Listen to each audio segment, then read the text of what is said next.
Welcome to Gone Outdoors. Kyle Agre and Scott Brewer of Brewer Agre Outdoors, talking hunting, talking fishing, and talking anything you can do outdoors for the next hour on KWSN 1230 AM, 98.1 FM, and Kello News Talk 1320, 107.9 FM, both out of Sioux Falls, South Dakota, and the mighty 790 KFGO Fargo, 104.7 FM.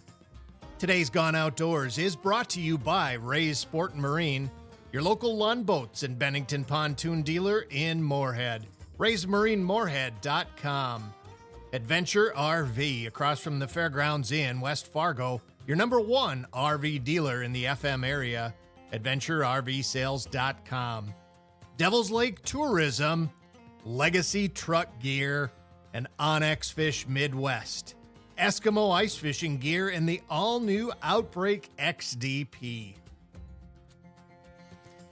Thanks for tuning in to this morning's Gone Outdoors with us. And, Mr. Brewer, it is kind of a back to reality weekend, at least for you and I. And not that reality is all that bad, but we sure had a great weekend last weekend, hunkering down in the Fargo Dome, talking Lund boats, watching folks jump up on those pontoons and dreaming about summer, man. Dreaming about summer. It was a good weekend for that. It certainly was. And as anybody that's been to the Red River Valley Boat Show knows, if you've been to that and been to the Sportsman Show, you know the Sportsman Show is a whole different demographic. It's way busier.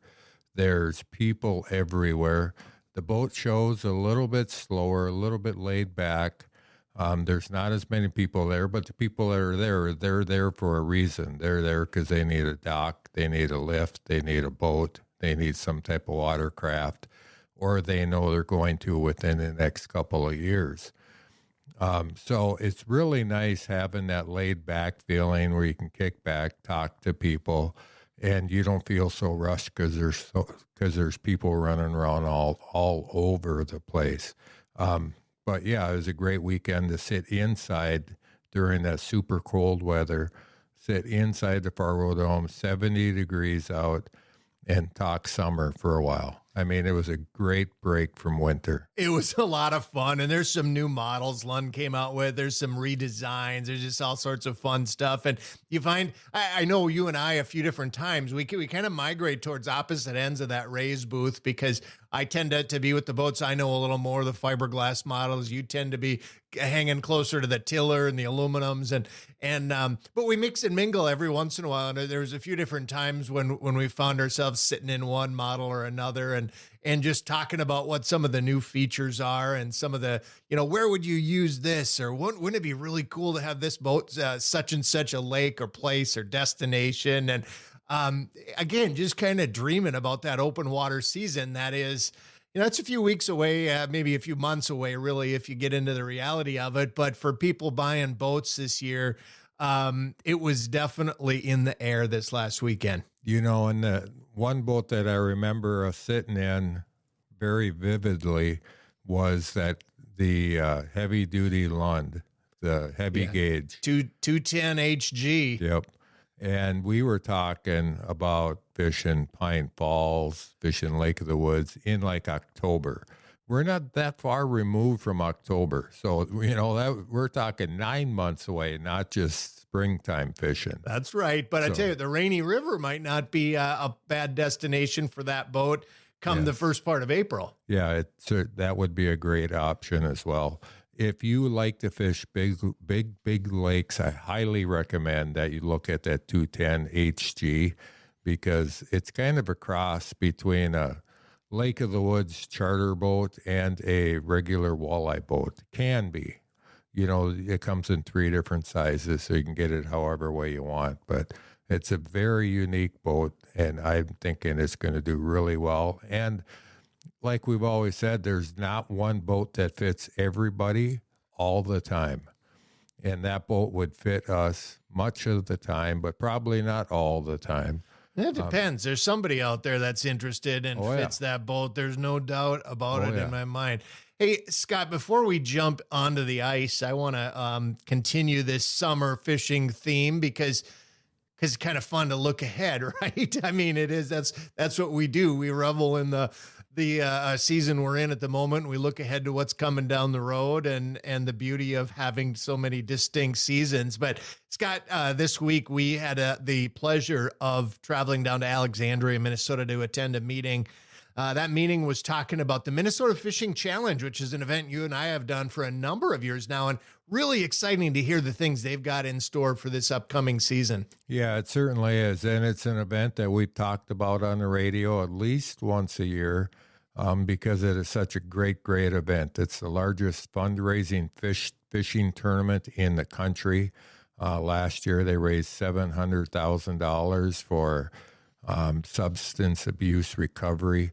It's a great program, and it's tied to this fishing tournament is tied to it, and it's a really neat idea how they run everything. The tournament is a lot of fun, funnest tournament that we fish all year, and they're having these meetings all around the state. They had the one last Monday in Alexandria. This next Monday they're in Bemidji. Then on the 9th, they're going to Cannon Falls. On the 16th, they're going to Duluth. The 23rd, they're going to Minneapolis, and they're closing it out in Brainerd on March 2nd.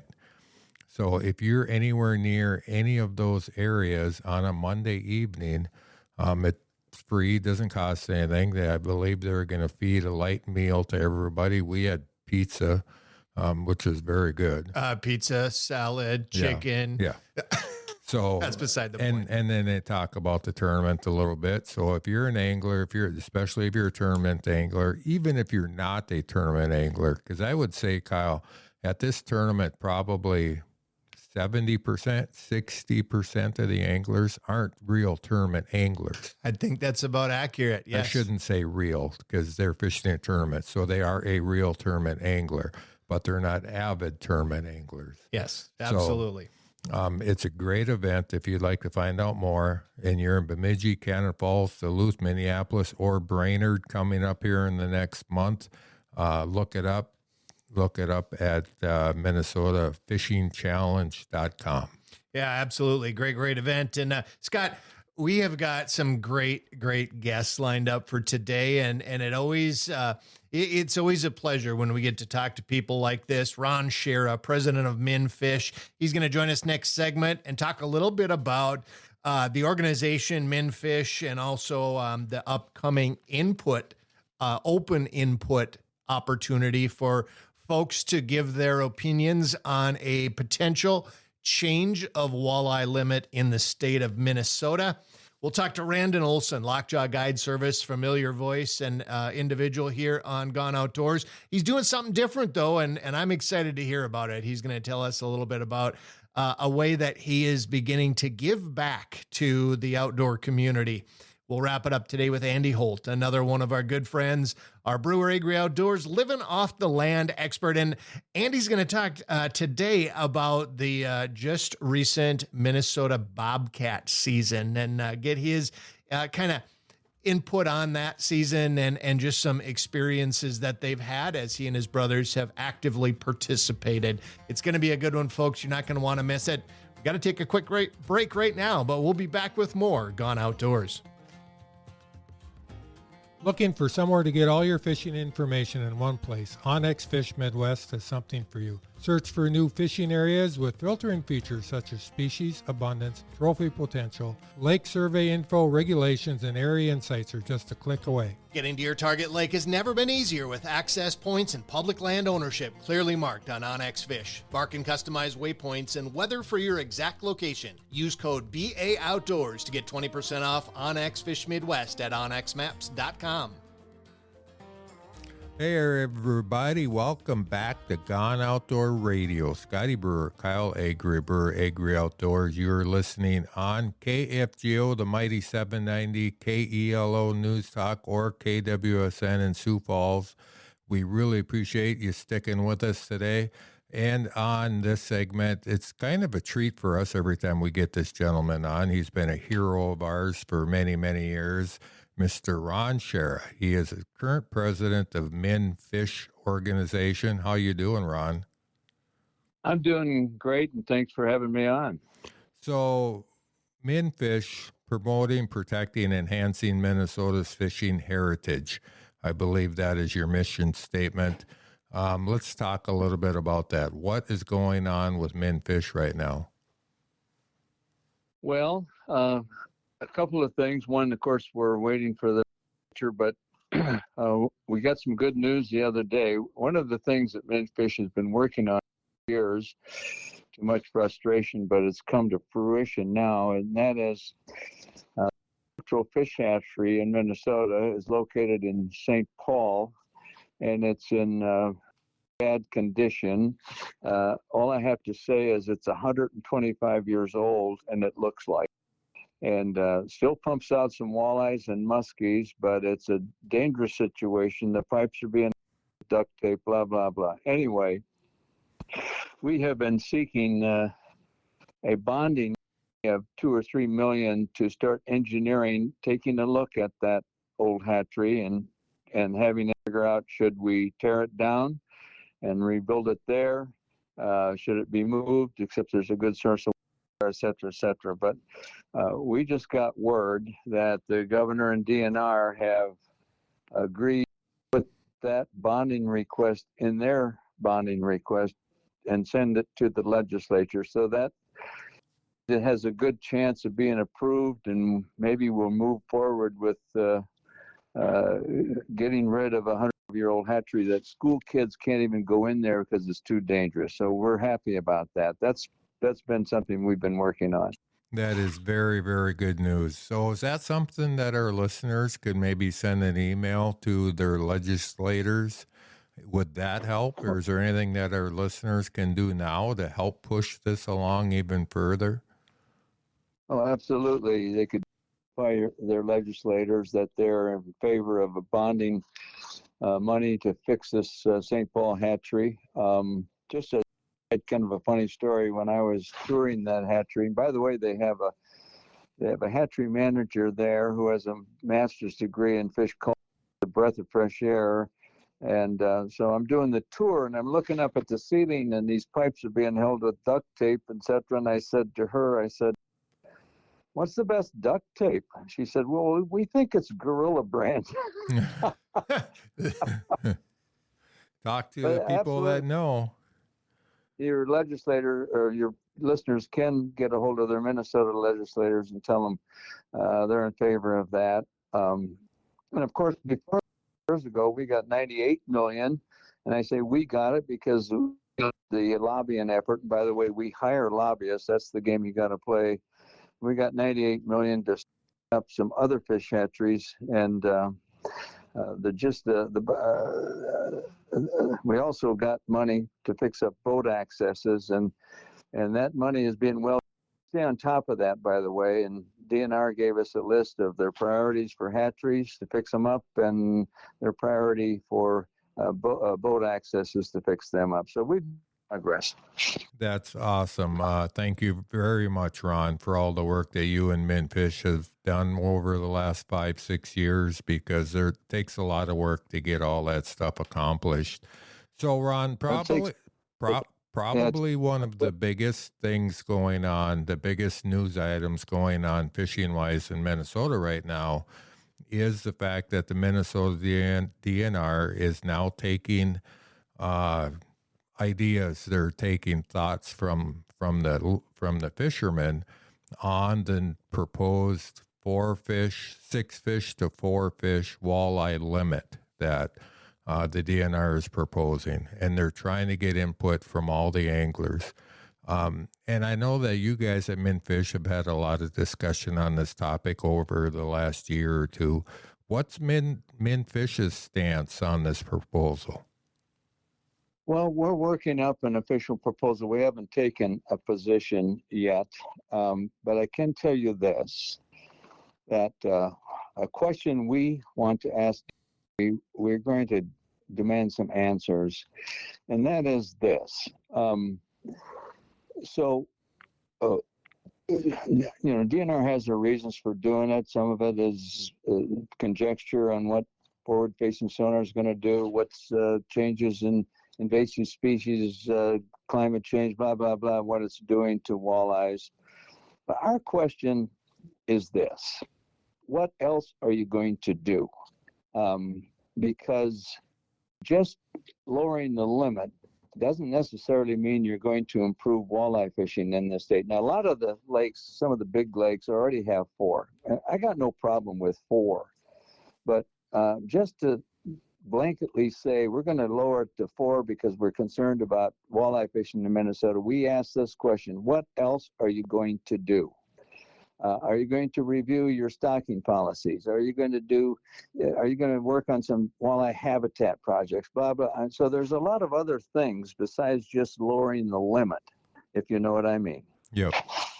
That's a very good point. If the DNR feels that the limit does need to be lowered, it's a lot of people think it's their job to make sure that we have walleyes to be able to catch, which it really isn't. You know, we're all in it together, the anglers, DNR, everybody, we're all in it together.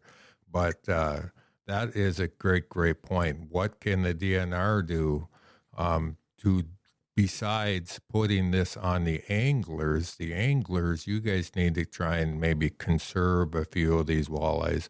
What can the DNR do to help grow more walleyes or to help save a few more walleyes from other predators or whatever the case may be? Well, let me tell you what some of the things we've learned, and that is DNR's fishery budget is less than it was 10 years ago. They have fewer fishery employees than they had 10 years ago. They don't hardly do any creel surveys because they don't have the people or the money. And I'm just getting some facts from Leech Lake.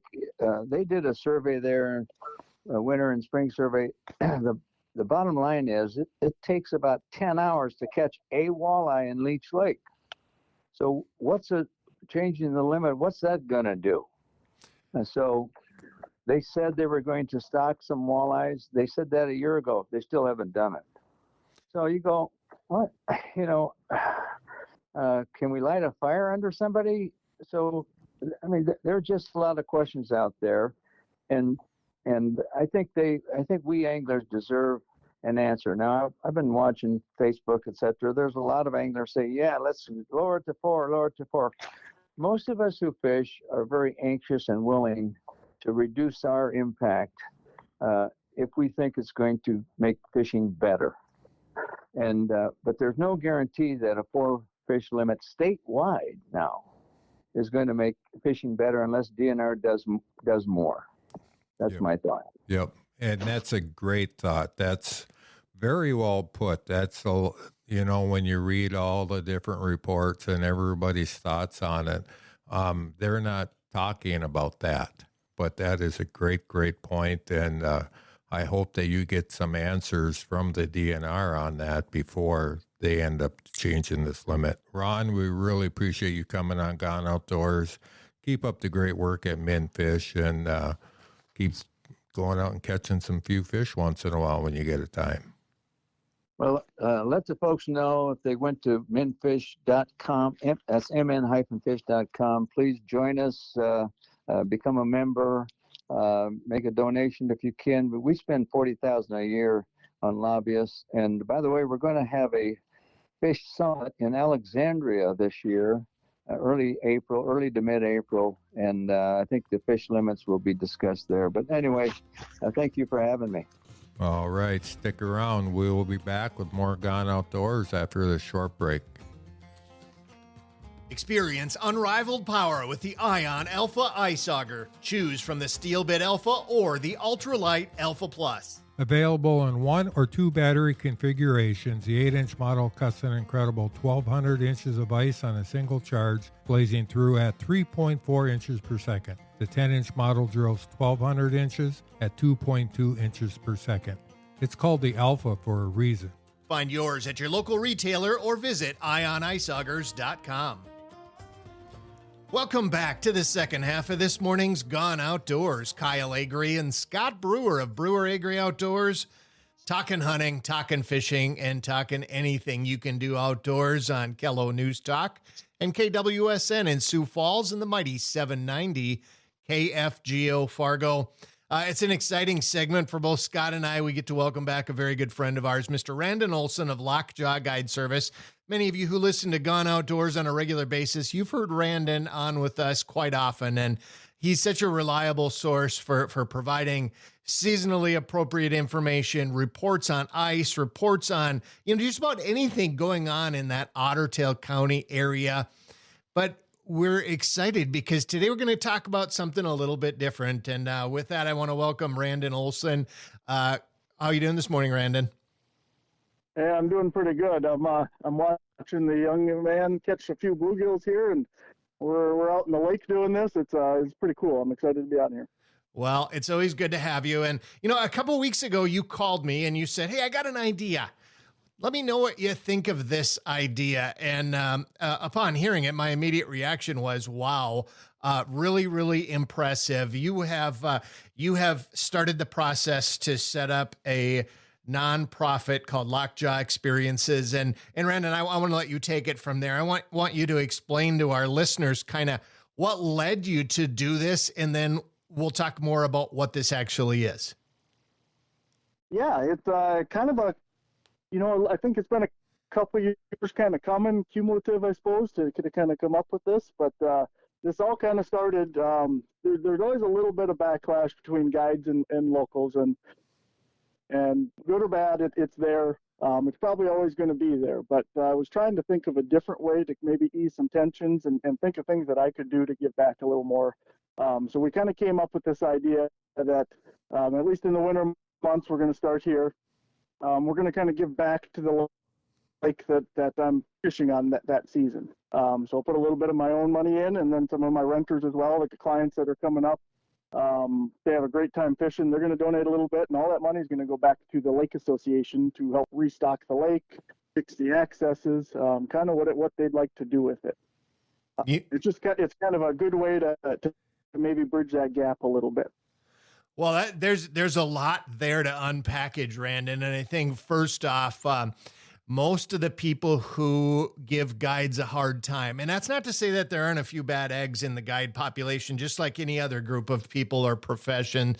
But I think most of the time it's unwarranted criticism, and that's unfortunate. But you're really taking a kind of a negative situation in that, and you're making some really cool lemonade with it. And I think it's important for our listeners to know you don't have to do this. Nobody owns the lake. It's not owned by the Lake Owners Association.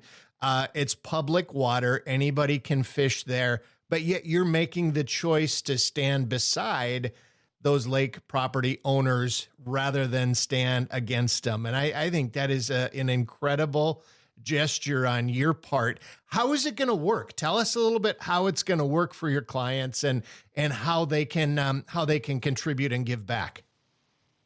Yeah. So currently, we just got the nonprofit stuff going, so we're kind of waiting for all the ink to dry on that stuff. So, but what's going to end up happening is we'll have a QR code of some kind that'll lead to an account, and that account is set up just for whatever lake I may be on that winter.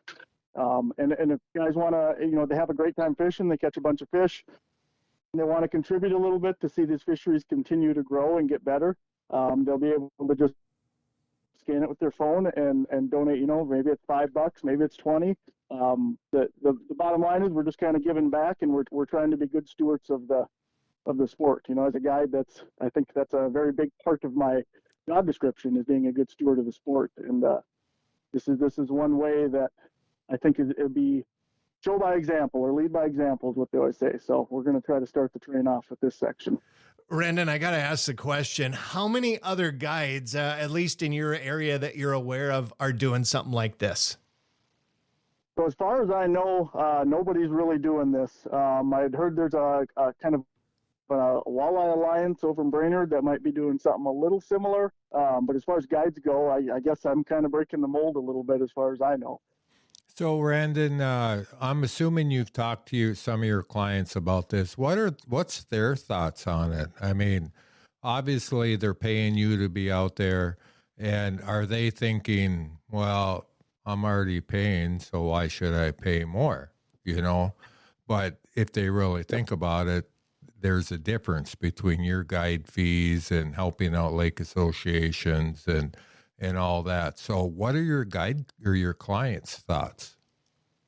Well, that's a really good answer to that is we're up to almost $300 just in the last 2 weeks, just from client contributions. When I get these guys in the house, I'd like to mention this along with the other stuff that we do when we check in. But I'll mention this, and I always want to say that, this is no pressure. You do not have to do this. This is not a requirement. Nobody's saying we have to. This is just a way for us to kind of give back a little bit, and everybody's really been on board with it. They're really excited. They think it's a pretty cool idea.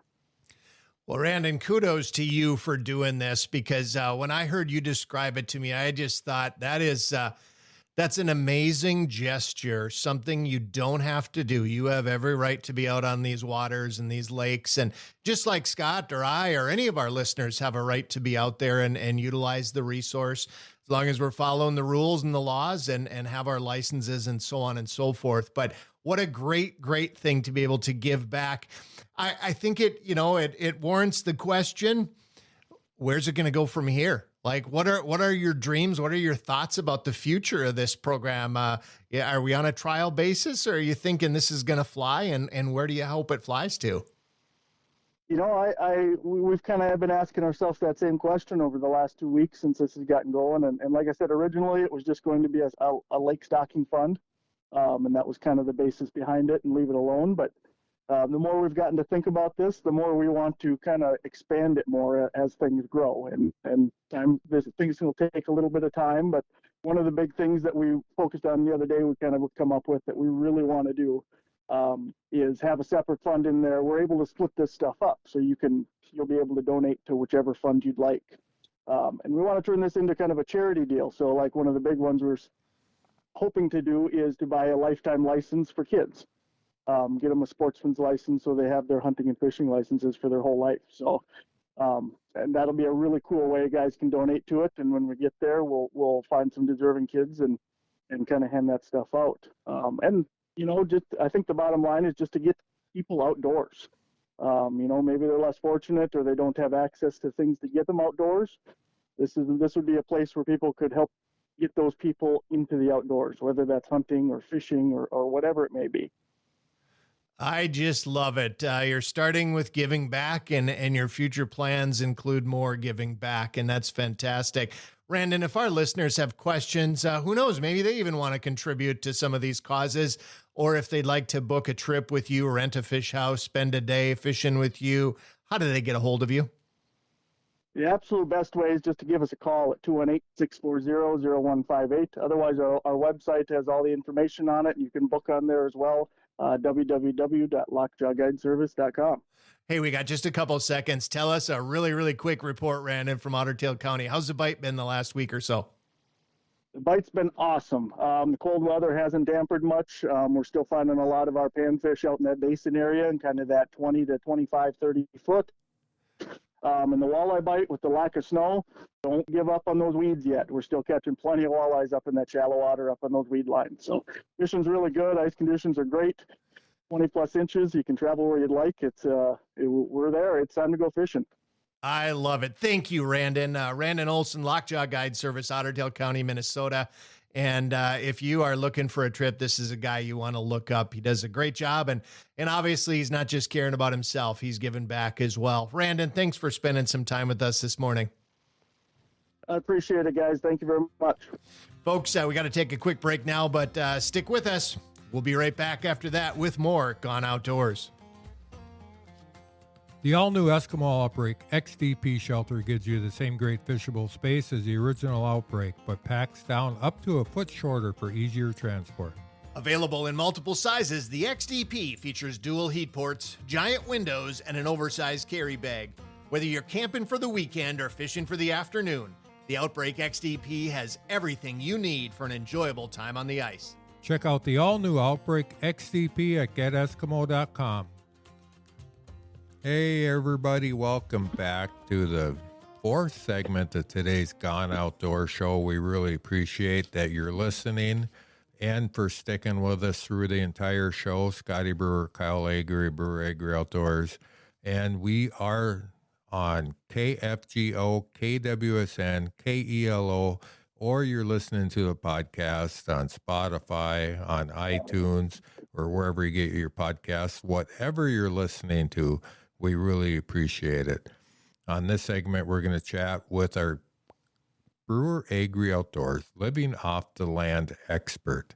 And this gentleman truly is. He has taught Kyle and I so much about the outdoors. He has taught us so many new hobbies, and he's going to do so again today. Mr. Andy Holt. How are you doing, Andy?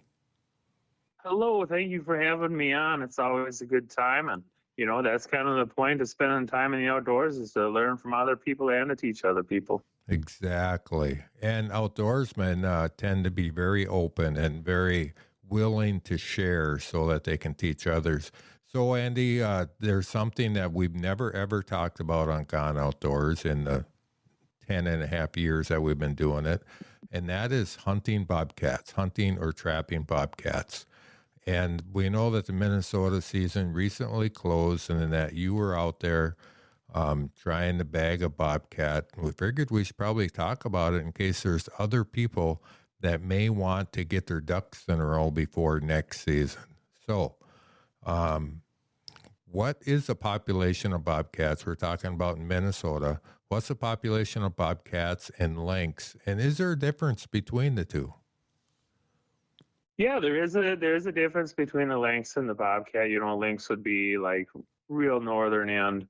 Bobcat are a little bit more common, and then like especially the viewer or the listeners, like say in the northern part of the state, is not as new of a thing as it is for us in the southern part of the state. The southern half, for the most part, as far as like a real viable population, a continuing population, we're just kind of getting used to that, and it's still building. The bobcats aren't really necessarily something that's gonna like just blossom all at once, because of the size of their, maybe having 2 to 4 kittens at a time. It's a slow process. There has been like isolated ones for a while, but as far as like a consistent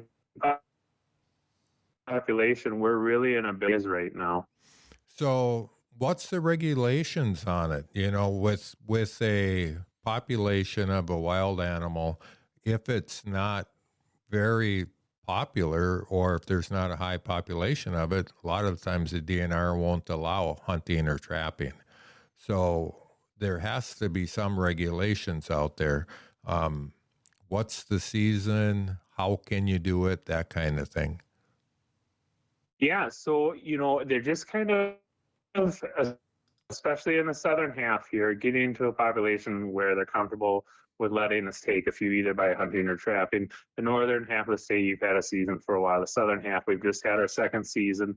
We have a shorter season than they do up north. It's about 15 days in the beginning of January, a little bit after New Year's until mid-January, about 15 days. Each person just gets the one, and that's not really too much of a hindrance because of them being a little bit more sparse. You don't have to worry about getting too many of them, really. It's the striving to get one or one for the group of guys that you work with type of thing. And, part of it is not just like turning people loose to go crazy on them. They're wanting to study them. It is a conservation tool. Trapping and hunting have been used as a conservation tool in just countless instances, and this is one of them where you submit the carcass to the DNR for them to study. They want to look at your pelt, maybe take a hair sample, and then you get the pelt back. But they take the carcass and they do all kinds of study on it, and so in that respect, they're using hunters, trappers to gather scientific information to understand them better and to then use that to develop regulations. So we're really in the very early stages of that in the southern half of the state.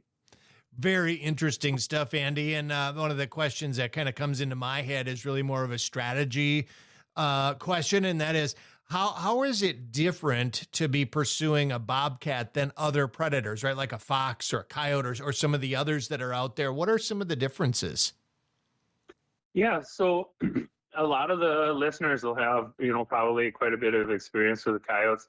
And there are some things that are similar, and like there are some things in hunting and in trapping that would be commonalities, like a trapping set that would work for both, a hunting sequence of calls that would work for both. But there are some differences, maybe that you wouldn't want to use coyote vocals as much if you're trying to call a bobcat.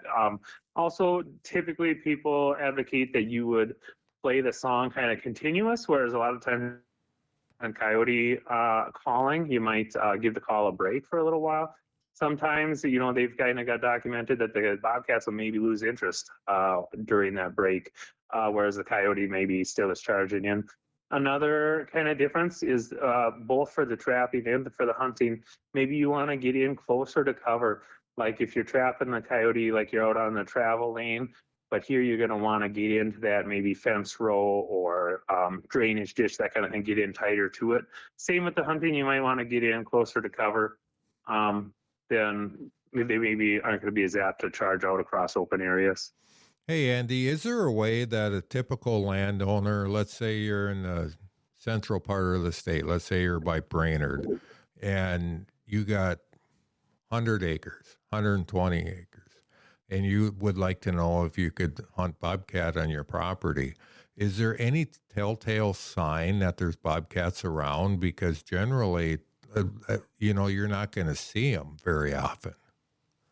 Yeah, they're super elusive and they don't like to be bothered. So yeah, just because you don't necessarily see them, or maybe you don't even get them on trail camera, doesn't necessarily mean they're not there. You can scout through the winter with the snow, to find tracks, and you might want to Google the difference between, say, a coyote track and a bobcat track. Usually the bobcats don't have their claws out. If they're, going like a steep terrain or maybe going up on a log or something, they might put the claws out. Otherwise, it's a really round looking track, and the toes are really round looking compared to what you might see with your dog or a coyote. So that's good to study ahead.